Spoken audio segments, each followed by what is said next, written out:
common. These are examples of light emitters. But what is light? Anyone?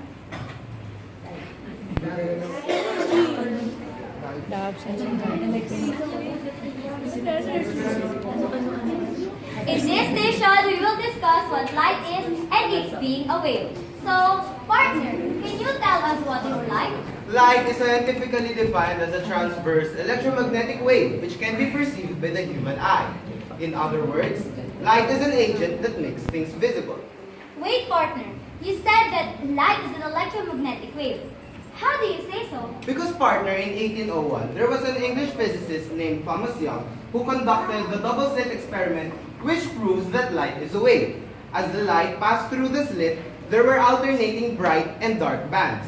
He reasoned that the pattern bands are due to the interference between light waves and that if light really is a particle, there should only be two bands. Oh, now I see. Light is considered as an electromagnetic wave because it can travel through vacuum. Obvious proof of this is the stars, with their light reaching the Earth by traveling through space. Well, partner, since we are talking about light, do you have any idea what are its properties? Aha! That partner will be discussed then in the next station. There, we can hear some familiar terms like refraction and reflection.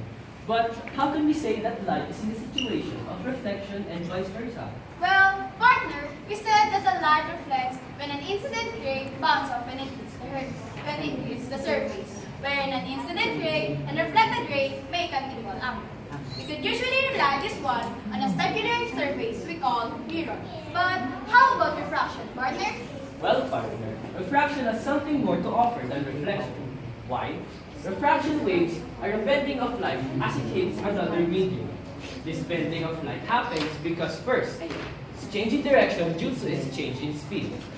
And second, it's change of medium with its different optical densities. As this wave occurs, dispersion of light was observed. This bending by refraction makes it possible for us to have lenses, magnifying glasses, and rainbows. But why do we have to talk about refraction? Because even our eyes depend upon this bending of light. Without refraction, we wouldn't be able to focus the light on the retina. But how do our eyes perceive the appearance of an object with the help of light? What do you think, Ivan? Well, light rays are involved in the process of image forming in our eyes. As the light rays pass through the eye, through the cornea, the red part in here, its refractive power bends the light so it can pass freely. And the amount of light rays is controlled by the pupil, the black part, which is surrounded by the iris, the colored part of the eye. And because the front part of our eyes is curved, it bends the light, creating an upside-down image that on the retina. The brain eventually turns the images the right way up. The retina is a complex part of the eye, and its job is to turn the light into a signal about the images that the brain can understand. But what about the involuntary parts of the eye that does not take an active part in the formation of image, partner? Well, those parts, partner, that do not take an active part in the formation of the image also have important functions. They provide mechanical support to the structures of the eye, or supply the tissues with fluids, nutrients, and so on.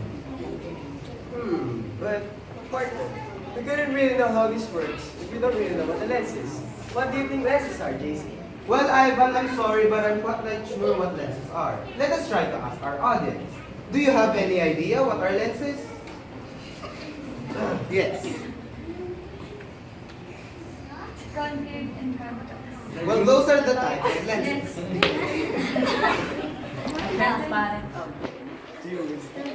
Everything you said are correct, and that is what we're going to discuss in our fourth station.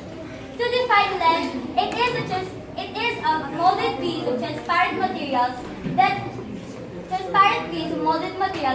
where the light ray refracts to form an image.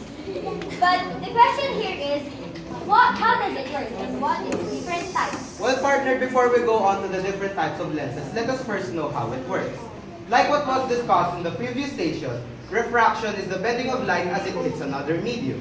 The particular work that lenses do is to diffuse light through refraction. Another question, are all lenses similar on how they work? No. Not all lenses are the same. I'm sure you have radically heard the terms concave and convex. But Let us make it simpler. Let us call concave diverging lens, and let us call convex as converging lens, since we're talking about lenses. Let's start talking about diverging lenses. Since we're talking about diverging lenses, from the word itself, it means light rays passing through the lens are spreading out. So, how do you think are these scientific concepts related to our output? Well, let's invite them to our next station.